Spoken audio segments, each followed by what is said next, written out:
Good morning from Chefchaouen, Morocco's blue city. And looking out over the rooftop of our hotel here, you can clearly see how it got its name. There are just a ton of blue houses. Over the past few years, Chefchaouen has become pretty touristy, and I don't usually like to visit places like this, so I'm here to check out if it's really worth the hype. Let's go.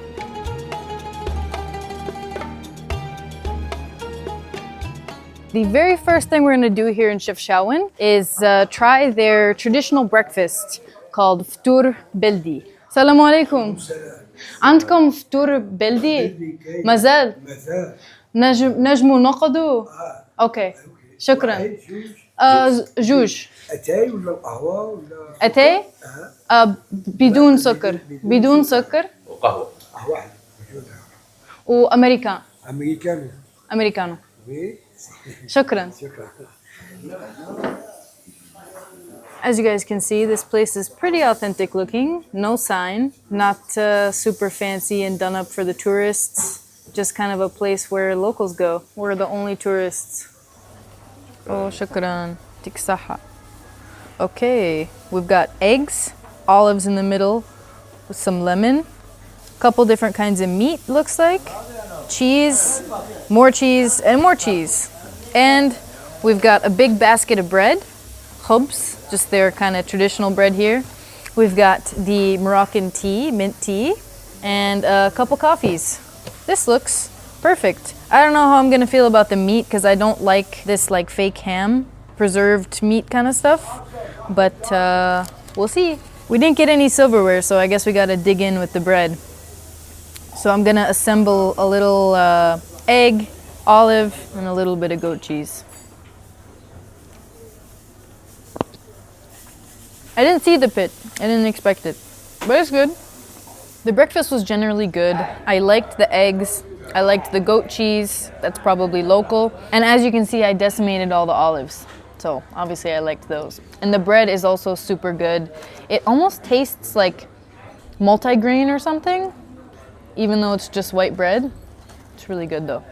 So the price for two traditional breakfasts was 45 Moroccan dirhams, which is about $5 US. So that is a pretty inexpensive breakfast, I have to say. So now we're just gonna wander some of these streets. I'll point out some of the things you guys can see here in Chefchaouen. Then we've got part 2 of the adventure coming later. So some of the typical souvenirs you can see people selling here are artwork, paintings of the blue city, clothing, some of which, like this, the hood on the back, is a traditional robe in Morocco called the jalaba.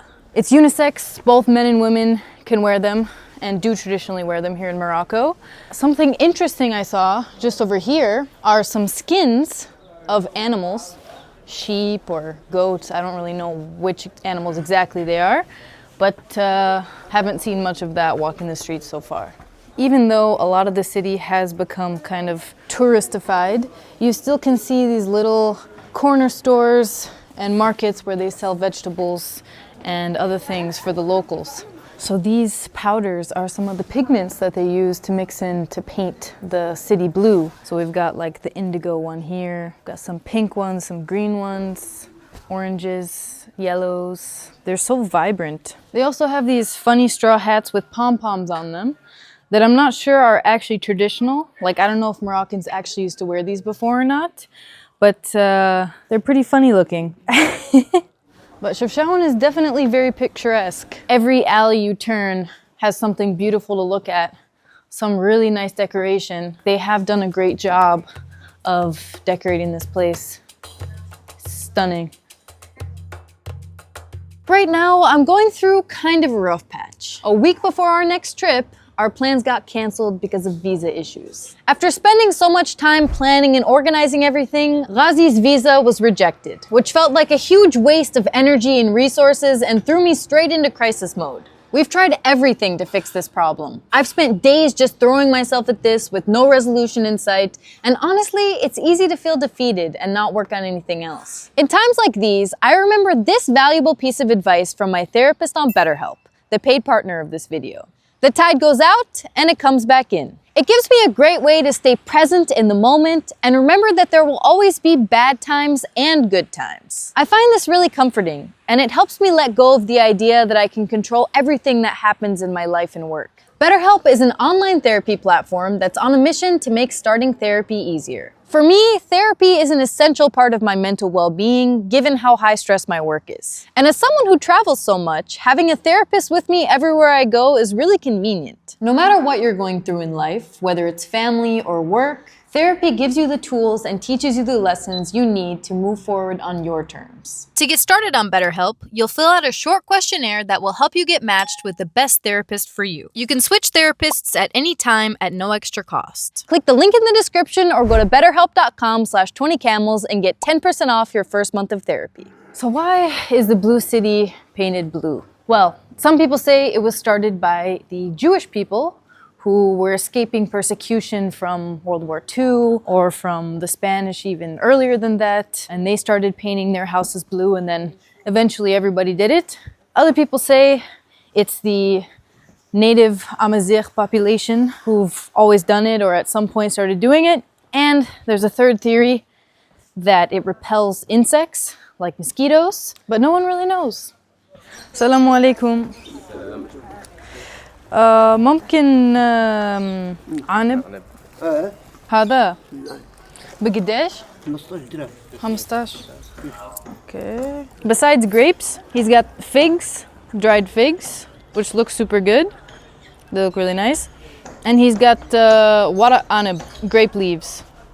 And something else we noticed in Chefchaouen, you'll walk into certain alleyways, certain streets, certain places and just get a whiff of very strong weed or hashish. That's pretty normal here.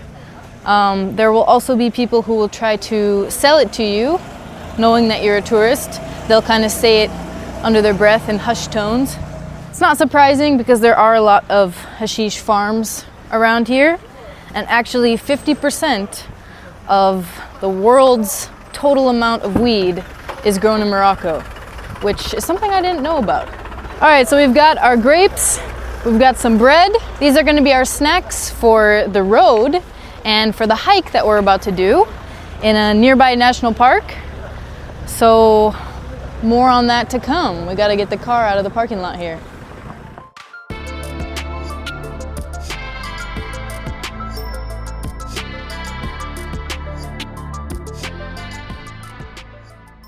About a 50-minute drive from Chefchaouen, you will find a national park in the city of Akchour.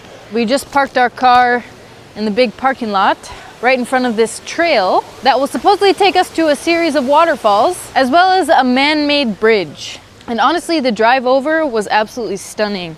I felt like we were in some kind of tropical paradise with all the lush greenery in the mountains here. Wow, look at the color of the water. It's like this unreal turquoise, neon, almost green with all the trees and the mountains. Wow, beautiful. And there's all these restaurants along the water here with tables, you know, right on the water's edge. They look super nice. So we'll have to stop by here later and grab some lunch. Okay guys, honestly, I've been to a lot of beautiful places around the world, but I can see why this place is so popular. It's like something out of a fairy tale. I don't know, the color of the water, the mountains, how green it is. It's like not real. It just doesn't feel real.